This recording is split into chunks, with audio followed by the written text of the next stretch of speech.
Welcome back sa ating YouTube channel, ang channel na para sa inyo, ang channel na makapag-share tayo ng ating kaalaman sa mga naging karanasan natin sa pagre-repair at pag-DIY.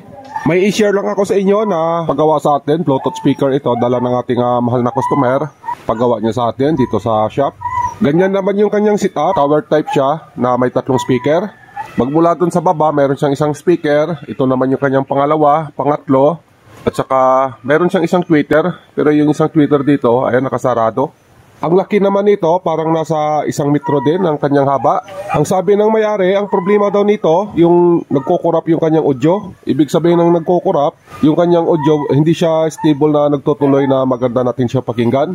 May bago na naman tayong tanggap, ayan o, si RTTV, kadadala lang dito ng may-ari. Kumbaga ang tunog niya, pautal-utal, hindi siya normal pakinggan. Yan yung kanyang naging problema na pinapagawa sa atin ng may-ari.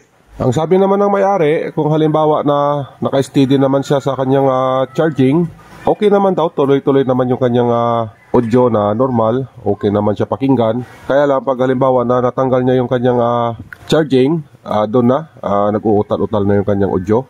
Natanggal ko na yung kanyang driving board, ayan o, para mabilis tayo. Pati din yung connection, alis ko na rin. Sukatan lang natin yung kanyang battery supply, kung low-bat ba ito o kung okay pa naman yung kanyang karga. Walang ako ng multimeter, set lang natin sa DC volt. Ayan, naka DC volt na siya. Hanapin natin yung kanyang terminal ng battery. Ito yon. Sukatan natin kung ano ang reading nito. Yung kanyang negative side, yung black. Diyan lang natin ilagay yung black natin. Yung kanyang kulay red naman, ito naman yung kanyang positive side. So dito din natin itatama sa ating red na panukat. Sukatan natin. Ayan, okay pa naman yung charge niya, nasa 4.01 volt pa naman, so ibig sabihin okay pa, mataas pa yung karga niya. Inalis ko na yung kanyang pinaka driving board para sa pag-trouble natin, yung brand ng ginagawa natin, Kingstar. Ito naman yung kanyang setup. Mayroon siyang tone control para sa kanyang music, ito yung kanyang treble, bass, at saka mayroon din siyang echo, mic volume, ibig sabihin sa microphone niya ito. Ayan, yung kanyang mic input. Mayroon na rin siyang decoder. Ibig sabihin ng decoder, yung kanyang Bluetooth. Mayroong USB, tsaka SD card. At saka ang kagandahan nito, naka-Type-C na rin yung kanyang charging. Ayan, pag may nakita kayo na 5 volt, ibig sabihin 5 volt ng yung charging input nito. Pagka gano'n at 5 volt yung charging input niya, ang ibig sabihin, battery operated siya. Yung battery na naka-install sa kanya, malamang nasa 3.7 volt yung kanyang nominal voltage at saka yung fully charge niya naman nasa 4.2 volt. So naging tama lang naman na maging 5 volt yung kanyang charging. Kasi kailangan talaga mas mataas yung charging kumpara doon sa charge niya. 4.2 yung kanyang fully charge ng battery. Malamang 18650 na battery yung mga mostly na ginagamit sa mga Bluetooth speaker. Tapos yung kanyang magiging charger, 5 volt. Ito naman yung kanyang, ayan may nakalagay naman na off at saka on. Volume power. Ibig sabihin, dito na din yung kanyang switch. Yan, yung kanyang switch, ayan.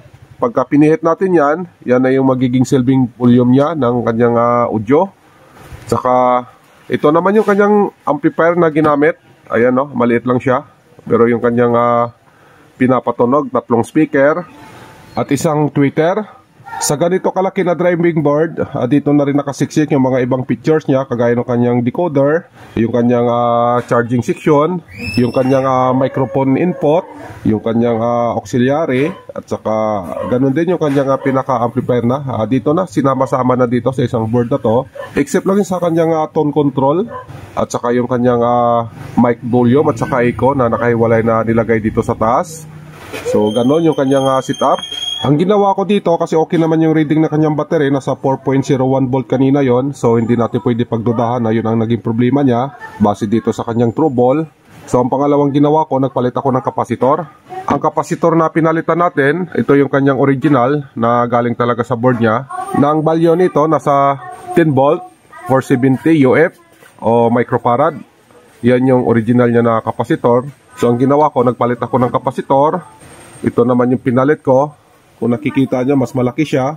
Kasi wala kasi akong bago na 10 volt 470. Yung available ko kasi yung ating 50 volt na 470 din. Same lang din sila sa UF. Ayan 470. Kaya lang 50 volt siya. Pero okay na din yan kasi basta hindi lang siya bumaba sa 10 volt, okay naman na magpataas tayo ng volt niya. Pero yung microfarad niya naman, same lang din sila. Mayroon naman ako nito, kaya lang hindi siya bago. Kailangan pa natin na magtanggal doon sa mga board na tinabi natin na ganito rin ang balyo.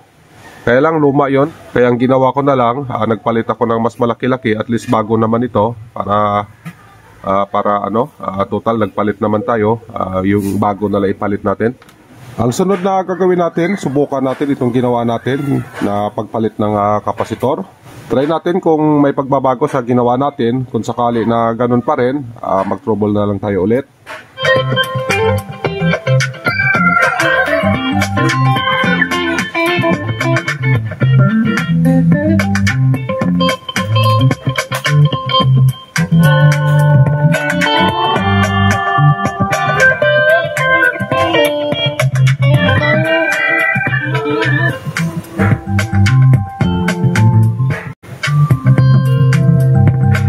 Yan lang muna yung music natin para hindi tayo makapiright.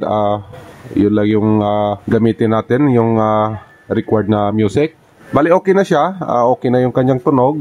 Hindi na yung kagaya kanina na pautal-utal. Normal naman siya, operational na yung kanyang mga volume. At saka ganun din yung kanyang tone control. Ang naging sira niya lang talaga yung pinalit natin na kapasitor. Ito naman yung inalis natin sa kanya.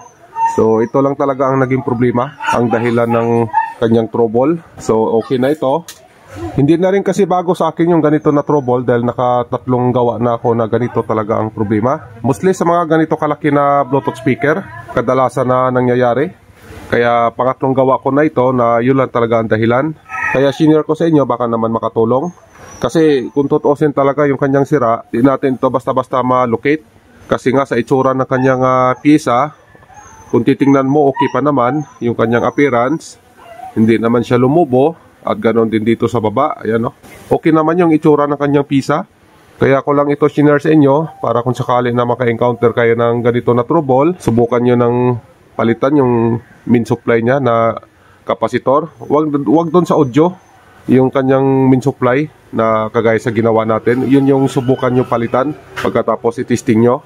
Kagaya sa ginawa ko ngayon, nag-okay naman siya. Bali, pangatlong gawa ko na to na ganito lang naging dahilan na nag-okay naman yung unit. Hanggang dito lang tayo. Okay na yung ginawa natin. Sana makatulong sa inyo. Maraming salamat sa oras nyo. God bless sa inyong lahat. Mag-iingat kayo lagi. Bye-bye.